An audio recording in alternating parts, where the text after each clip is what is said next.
नाबालिका दुष्कर्म मामलें अभियुक्त को 20 वर्ष सश्रम कारादंड सहित 1,10,000 टंका फाइन। फुलबाणीर स्वतंत्र फोक्सो कोर्ट ए राय देइछन्ति। फाइन अनाद अधिक 13 मास जेल दंडादेश शुणाइछन्ति कोर्ट।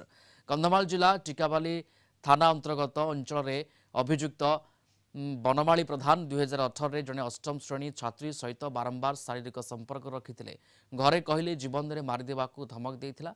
एक कथा जनापड़ा पर गत 2022 नवेम्बर 19 तारीख में परिवार एवं नाबालिका पक्षर टिकाबाली थाना रे मामला रुजु होता।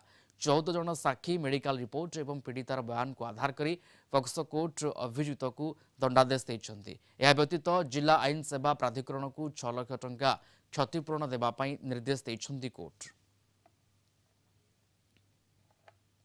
रुजु होता मामलार राय प्रकाश पाई पॉक्सो कोर्टर विचारपति श्री जो राजेश दास सार अदालत दंड विधान कर अभियुक्त बनाली प्रधान को 20 वर्ष सश्रम कारादंड दंडित करने सहित 1,10,000 टंका जोरिमाना देवाई निर्देश दि जाए।